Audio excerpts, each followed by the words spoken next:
Hey guys, I'm Tom and I'm a photographer from Melbourne, and today we're going to be talking about what was for ages a camera that I couldn't stand and hated, but it's one of my favourites.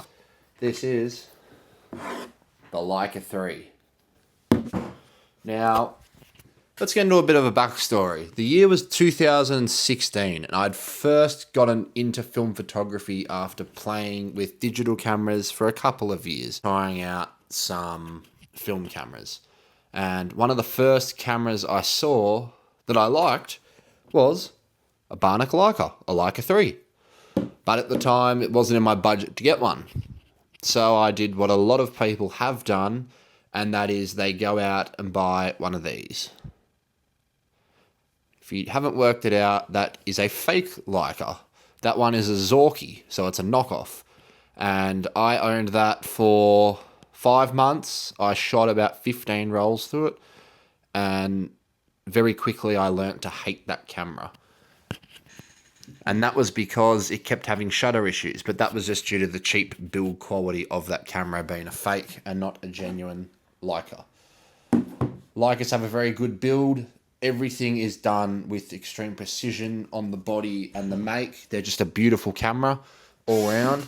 But obviously when you get a fake camera, they're cheaply made a lot of the time, and in this case, that was exactly the problems I was having. The main problem I was having was it was either I had a hole on the shutter curtain, and I actually didn't know about it at the time, and I shot all this film, and then when I got it developed, it all came out with this little common spot on all of them, which turned out to be the bad shutter curtain. I took it to a repair tech in Melbourne, Vintech. They had a very quick look, and he said, "I guarantee you that's the problem. You can see it when the lens is off." I wasn't able to see it, but he spotted it, and it made a lot of sense. So I got rid of that camera, and it really put me off the thread mount cameras. And now I've played with a lot of other thread mounts like the Canon 7, the Canon P, the Canon L2. I've even got some stuff on this channel somewhere down there below. But I wasn't really interested in a Leica. And then recently, a couple months ago, a gentleman who I'd dealt with a couple times because I buy and trade cameras, he was selling a Canon L2. So I've never seen that in Australia because it was never sold here, of course. So I was like, let's have a look at that. So I went and had a look at it, and then he pulls out this puppy right here, minus the finder, which I will quickly take off. Get a close-up of that. That is a Canon, no, it is a Leica. This is a Leica 3 from 1936 or 38, I can't quite remember, it was one of the two. And it has an Elmar 3.5 50mm lens, and it takes beautiful images. And we did a he did me such a cheap deal on it that I couldn't say no. So I went back to the ATM and got some more cash. He's an older gentleman, so he didn't want a bank transfer, so I went and did that. I shot a couple of rolls through it, and it was beautiful. And then fast forward about 2 months, I shot about 30 rolls of film through this. I'm going to start putting some images through this video now while I talk. And yeah, fast forward about 2-3 months, I was selling a couple of my personal cameras. I have some that I keep to flip and some that I keep to use and actually keep. I buy some to flip and I buy some to use. And one of the ones I had to keep, I ended up doing a straight swap for this. Now this is exactly the same, except this one has a 50mm f2 lens. The other was an f3.5, and that is a scimitar lens.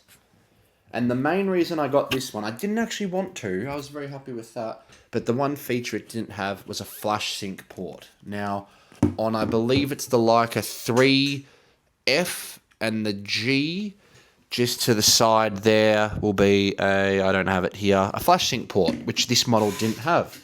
And what stood out to me about this, even though it's in the worst spot ever, is the flash sync on the top in the middle of the Leica logo. And I thought, okay, well, that's got a flash sync.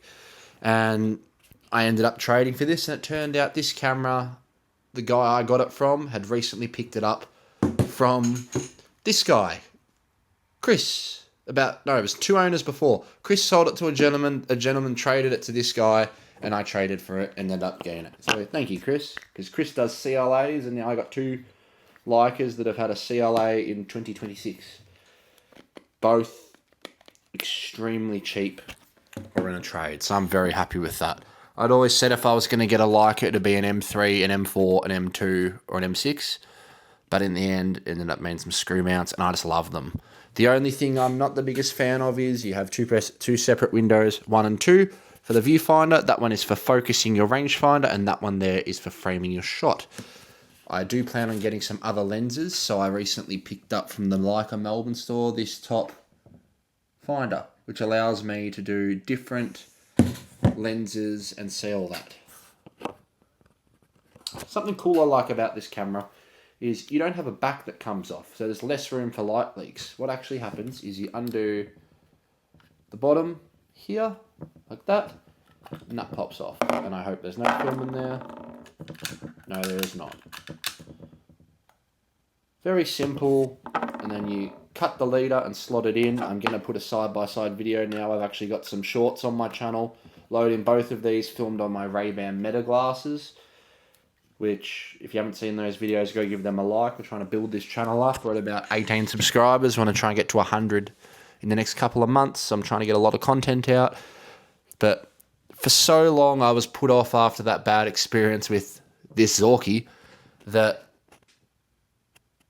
for nearly 10 years, I didn't want to touch a screw mount Leica. And then when I got one, I realized what I'd actually been missing out on. And that is a solid, great camera. And that's 92 years old or whatever. This one's 85 years old. And they both work like new. Yes, they've been serviced recently, but there's a reason these cameras last. You're not going to see probably any Sony mirrorless camera or Nikon mirrorless camera in 70 years working, unless it's had a stupid amount of stuff or it was brand new in the box. But definitely worth having a look at if you haven't tried them. If you're on the fence about one, you could try something like a Zorky or the similar branded cameras. I think it's Kiev, but you're going to get a worse build quality and there's a lot more chance of it stuffing up due to being a cheaper made camera. But definitely well worth getting, but you do want to make sure it's not a fake because there's a lot of fakes out there. But worth having a look at and such a fun camera. If you're not following me, I recommend you chuck me a follow on Instagram at Tanolog, TANO.LOG. Thank you for watching, guys. Have a lovely day and leave some feedback below. Thank you.